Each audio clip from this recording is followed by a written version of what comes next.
We have a national housing deficit of about 17 million. And from the data, we learned that about maybe 30 or 40% of that 17 million is in Lagos. So Lagosians have, a serious housing deficit. But then again, when you go to the highbrow areas of Ikoyi, Victoria Island, Lekki, you see a lot of vacant housing. So the problem has to do with what bracket of the housing market is facing this deficit. And that comes the issue of affordability. What kind of housing are we building and who can afford it?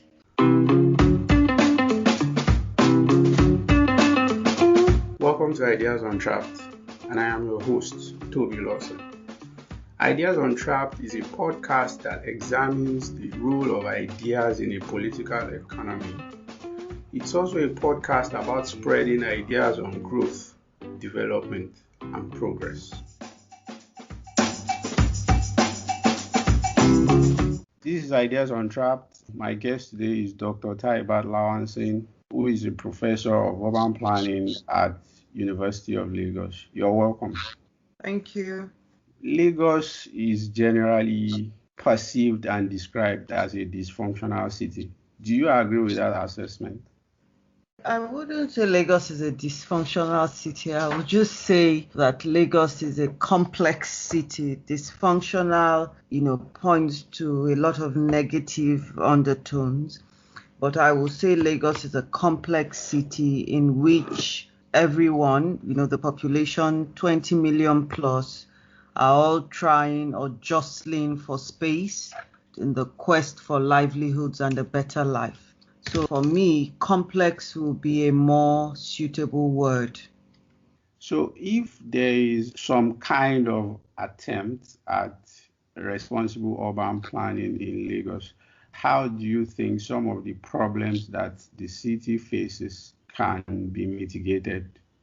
There is urban planning in Lagos. As it is with other spheres of governance, the major challenge is that the governance framework is unable to cater for the extensive population. So the infrastructure in the city is such that can accommodate comfortably 8 to 10 million people, and we have a population that is definitely double that. So the challenge is that the urban planning framework and the governance framework is stretched beyond its capacity because of the population. And the issue now is that the population keeps growing, and the capacity of government to manage that population or provide a good life for the residents, the challenge continues to grow. Okay, so would you say that there is need for some form of population control measures in Lagos in terms of control of migration, or should Lagos be incorporated into some form of national plan in terms of developing other cities and urban centers that can attract the excess population inflow in Lagos?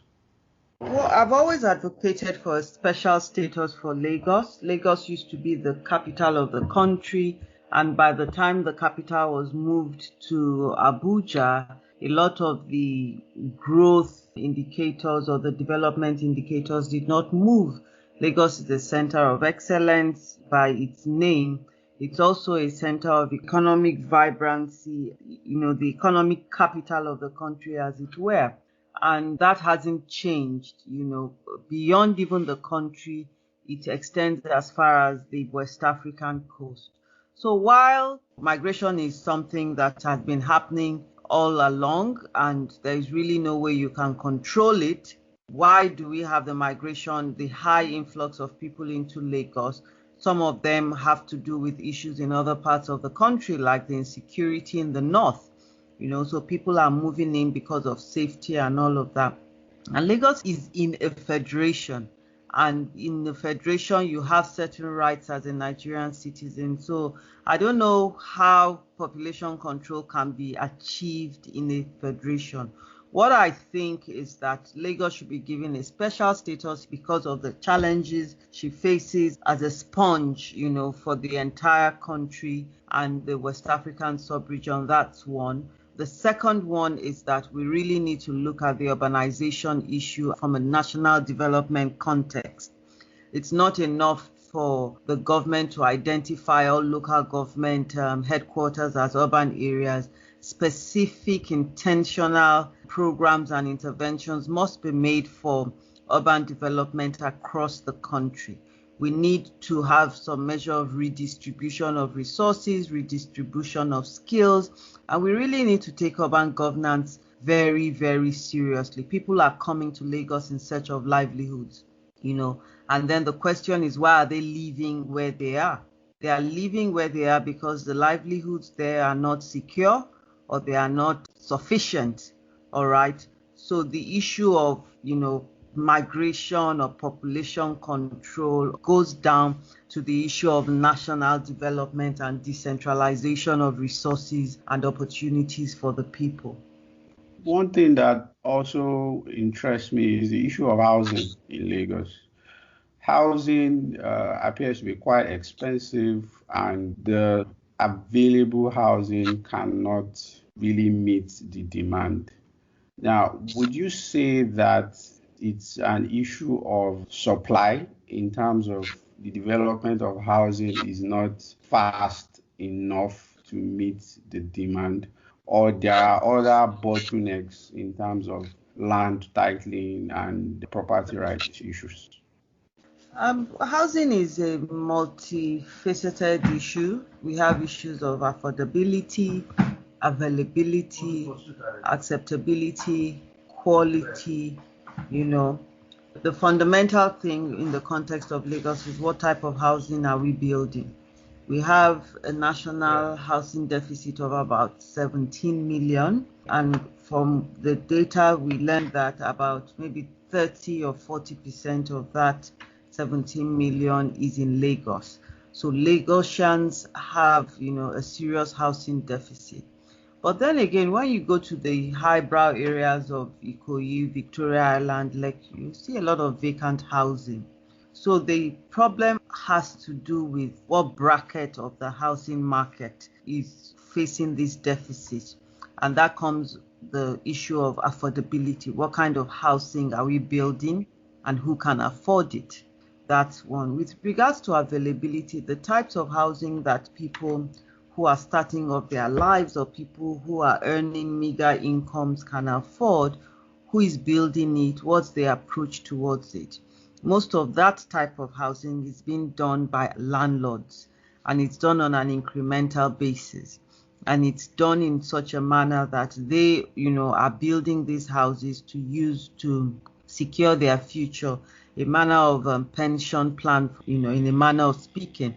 So for them, they have to get something reasonable out of it, particularly since they have built out of usually their pension or their savings, or they take a loan from the bank or the cooperative society. So the cost of construction is quite high. And how do we mitigate that? One of the reasons why the cost of construction is high is because even within the estates, people are self-provisioning these neighborhood facilities, water, electricity, the roads, the drainage, and all of that. And it gets to be added to the cost of the housing units. So we really need to kind of look again at what is making housing expensive. Another issue is using materials that are sourced from abroad. So all those need to be decoupled. That is why housing is expensive. And when we look at the deficit again, we then say, what about the quality of housing? The man who lives in a slum lives in a house.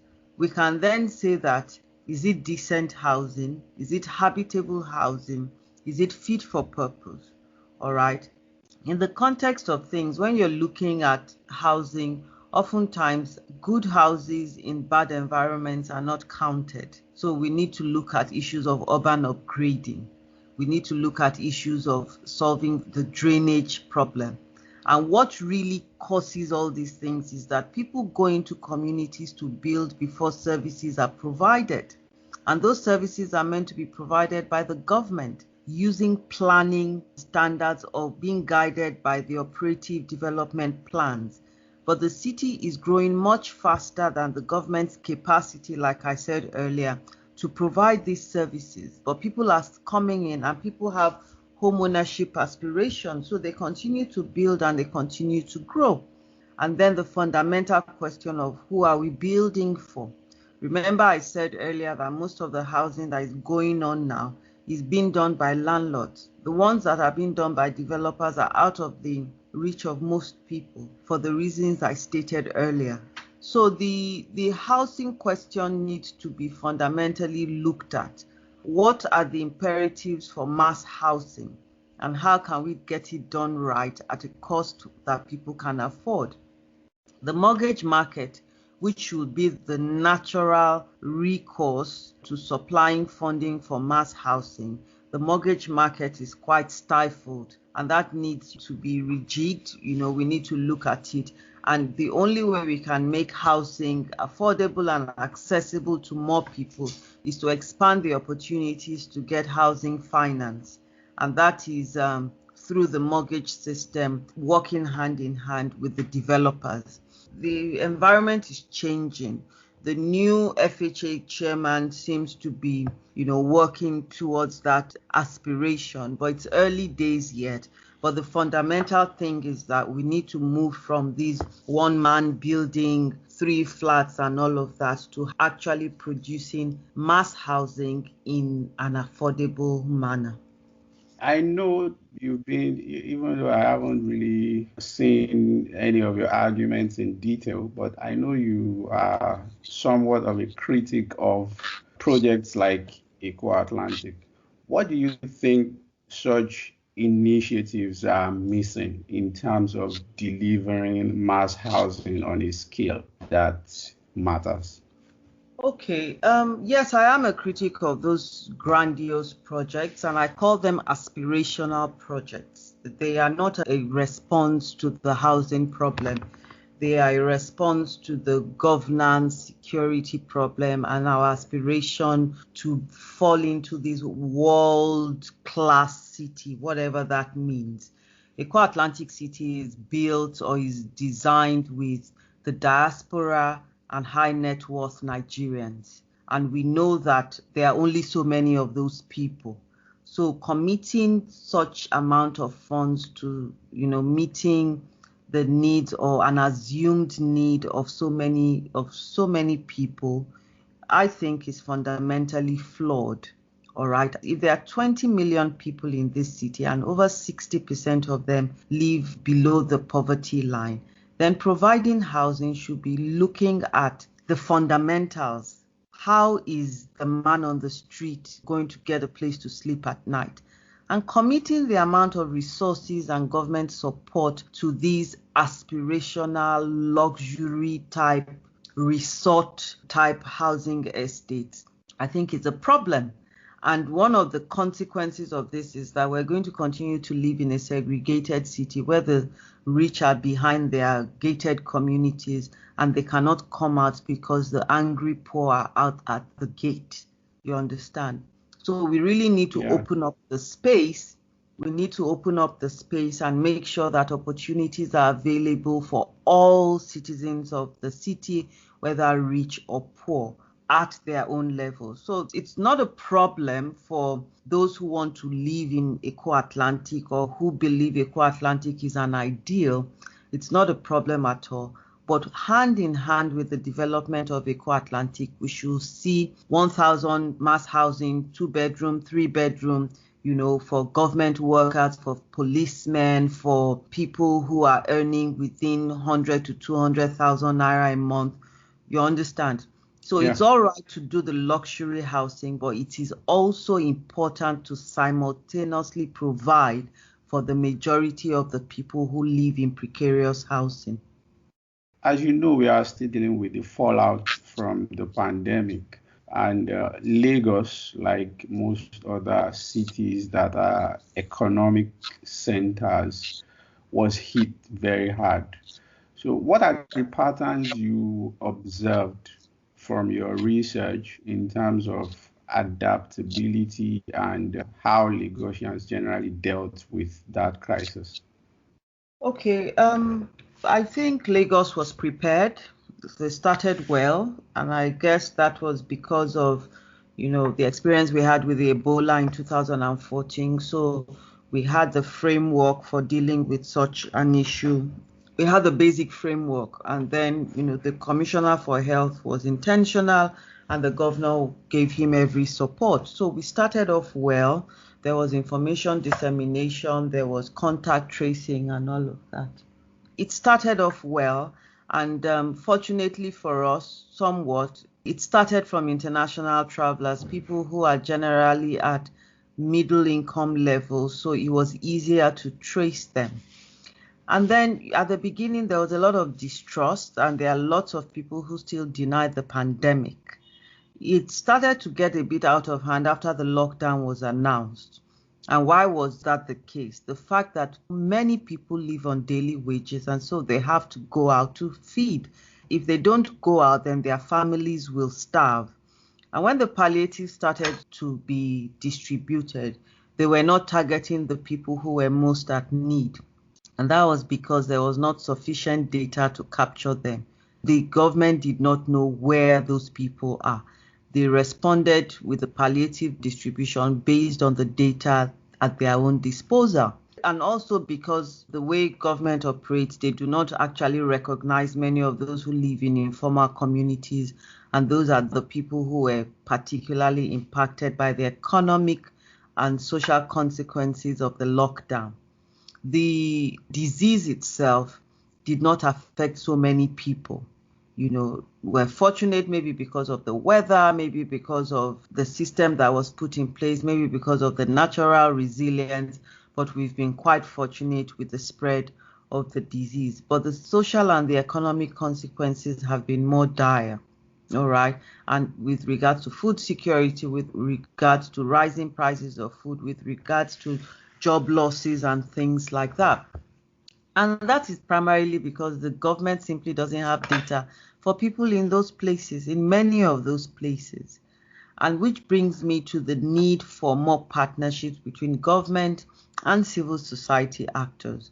During the lockdown, we realized that civil society, NGOs, and faith-based organizations were more effective in supporting people who were at the lowest rung of the ladder, because they know them, they've been working with them, they've been supporting them before the pandemic. So it's important that government, does what it ought to do, but it's also important that government partners with those who are working in between the cracks. And that's where the civil society actors curate data. Because to the best of my knowledge, Lagos State operated using the data at their disposal. The only challenge was that the data was somewhat flawed and not fit for this particular purpose. And that was why there were lags in the distribution of the palliatives. But Lagosians, being resilient people, have bounced back and are trying to make, the best of the situation as the economy starts to reopen. One other problem that Lagos faces, which is quite a significant challenge, is traffic congestion. So, and you already talked about how the infrastructure is stretched, and there might be governance and fiscal challenges to delivering the infrastructure that will cater to the ever-growing population of Lagos. So I want to ask you, do you think policies that have been tried in other, admittedly more developed cities, like congestion pricing, do you think they will work in Lagos, or there will be challenges with their implementation? Okay, so take congestion charges, for example. It's been implemented in the UK, in London. You can't go into central London with your car, you get to pay higher. But what happens is that there are alternatives. You don't go into central London with your car, but there is a train that comes past your bus stop every 7 minutes. There's a bus that comes every 12 minutes. You can choose to go by bicycle, so there are other opportunities, there are other alternatives to taking your car. The issue we have in Lagos now is that the public transportation takes fewer people than it ought to. So issues of congestion charges may be reasonable, in high traffic areas like Lagos Island and all of that, but are only feasible after alternatives have been opened up. So what are these alternatives? We have the light rail that is coming into the city center. If that is implemented, if that starts to run, yes, the issue of congestion charges may come in. We have the largely untapped waterways. The waters of Lagos are empty. It should be full of boats and ferries moving people from one area to the other. There is nowhere in Lagos that you cannot get to by water within 30 to 40 minutes. And that's something that we're not doing enough of. So that also needs to open up. There needs to be these alternatives before you can, even make these stringent things. And now with the pandemic, people are afraid to go out in groups. The issue of physical distancing comes in. Somebody who has been using the BRT, for example, now doesn't want to be cooped up with 30 other people and chooses to take his car out for his personal safety. You can't blame that kind of person because he's doing it for personal safety. So until these alternatives are put into place and adequate communication and the reasons behind certain decisions are out in the public domain, then those kinds of interventions or those kinds of approaches will just be seen as not being inclusive. It's important to achieve development, but it's also important to achieve development in a manner that is respectful of the rights of the citizens and is inclusive, recognizes that people belong to different socioeconomic categories, and also recognizes that people have different life experiences, and ensure that at every point in time, the rights and privileges of citizens are taken into consideration. So take, for example, disability rights. Apart from the BRT, even within the BRT, not many bus stops that are being constructed are wheelchair compliant. Not many road signs have the Braille component.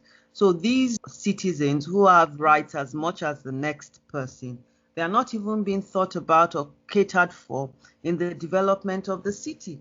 So all these things go hand in hand. The first thing is to recognize that you want to make things work. The second thing is to make sure that you are making things work for everybody. And so the scale may not be as high or as large as one intends to, but things must be done in a manner that is inclusive and is respectful of the rights of all citizens. Lagos is, amongst other things, the entertainment capital of Nigeria, the cultural capital of Nigeria, and it can definitely hold its own on the global stage. From what we've heard from our parents and through history, it used to have a very vibrant nightlife that seemed to be, I don't want to say dying, but petering out a bit. What do you think is responsible for that? Is it insecurity or gentrification in terms of housing, or what do you think is responsible for that? Okay, Lagos has a vibrant entertainment scene, but the only thing is that the entertainment is kind of skewed towards a particular sector of the society, and that's where the problem comes. We also have a lot of privatization of resources. So take, for example, the bar beach. The bar beach used to be a weekly mecca of sorts for most Lagos families. So after church on Sunday, you go with your cooler with your family to spend the afternoon on the beach. You can't do that anymore. Number one, the beach doesn't exist. It is now Eko Atlantic City. But there are other beaches in the city. But all these other beaches, you need to have some money before you can even approach, because you have to pay to enter, pay for your parking, pay for your coolers and all of that. So the commonwealth of the city has been privatized. And so even the natural recreation facilities, one is not able to access them. The unprecedented urban growth also was a challenge, where a lot of the parks and green areas were taken over for residential purposes. Over the last 10 years, since Fashola's regime, Lagos has been deliberate about capturing some of those parks and gardens back. But there's also the challenge of access. Some of them are free, some of them you have to pay to use the services, and many of them are time bound. So after a certain period of the day, you cannot access those services, and that's a problem. The other thing is with regards to sporting facilities. A lot of the sporting facilities are also, they have financial implications, and people are poor. It's difficult for you to divert the money that you want to use to eat, to pay a gate fee to access the beach or the stadium or things like that. And so where do people do their entertainment? They are watching DSTV, or they are doing the pools betting, you understand, which has serious social implications and economic implications, or they have to indulge in things that are not wholesome. So that's the problem, And then we have also the security situation where people feel unsafe when they go out after some time. One, because there is no infrastructure to support nightlife. How many of our street lights are working? How many of our policemen are going out in the evenings, to see that people are safe and all of that? And many of these nightclubs that even currently exist, where are they located? Many of them are located in the business areas, like on Victoria Island, on Awolowo Road. So these are places that are not easily accessible except you have a vehicle. So it takes you back to the infrastructure issues. If a city is going to have a 24-hour economy, then there must be infrastructure to support that economy. In Lagos, everything that is government related, that is public, institutional related, shuts down at 5. So how do you expect life to go on when there are no enabling environment for life to go on in the night? So that's where that challenge is. But with regards to the music, to the dramatic arts and all of that, there is a resurgence of that coming up, but the infrastructure to support it in a way that triggers economic growth and is beneficial to more residents is where some more work needs to be done. I think the former governor did something called community theaters, and they constructed small theaters and cinema kind of places in 5 different local governments, but I don't know whether they have started operation and what the nature of their activities look like. So my final question to you, which is a bit of a tradition on the show, is what's one big idea, and this could be about anything, urban planning or any other thing that you're researching or interested in. What's the one big idea you would like to see spread everywhere and you like to see people adopt or carry in their head or implement? So for me now, something that really bothers me, this is not even from an academic perspective, this is just from somebody who's living in the city. It has to do with the waste, particularly the plastic waste. Our waste management structure is not robust enough to cover everything that needs to be done. But people are not helping matters. Like Lagosians are dirty. They are throwing things out of the window. They are not putting their rubbish in the bin and things like that. They are not sorting their waste. And the plastic waste is particularly, is particularly stressful. The circular economy has come in with regards to the plastic bottles, and so companies like WeCyclers and other recycling companies are turning this plastic into something that has economic value. So that's working. But those foam plates are everywhere. They are blocking the drains. They are making a mess of everywhere. And I think we need to take personal responsibility first. How are you working with your waste? What kind of waste are you generating? How are you sorting it out? How are you getting it into the bin? And how are you getting it into the Loma trucks and all of that? That's the first thing. And then for the Loma people, how are they sorting it and making economic value out of it? But for me right now, we need to do waste sorting at home, and we need to take personal responsibility for keeping our environments clean. I think a lot of the drainage problem in Lagos, apart from the really structural engineering ones, can be mitigated if people were more intentional about their waste management practices. Do you think there needs to be strong regulatory or punitive response from the government in terms of this problem? I think the first thing has to be massive reorientation towards living a cleaner life. Many people don't even know that it is wrong. Many people don't know the consequences of some of their messy habits. So the government has to come out and, educate, public reorientation, let people understand that throwing that bottle of Coke or something out of the window of the danfo has implications for the quality of fish that we're going to eat. If that bottle gets into the water, the kinds of chemicals that will be produced and getting into the fish, the quality of the fish that we eat, the quality of the food that we get and things like that. They need to understand that those seemingly careless waste practices have a direct link to the incidence of flooding in their neighborhood. The other day, there was a picture of a Kobe Crescent in Surrey, and it was full of those packs. All right. And probably the government needs to enforce, there needs to, where are these products coming from? What are the alternatives? I know in the UK now, when you go to eat at these restaurants, if you don't ask for cutlery, you don't get. And they are using recyclable materials like easily biodegradable materials like bamboo, like wood. They are asking you to come in with your straws and things like that. Some of them are charging you for plastic bags in the supermarket.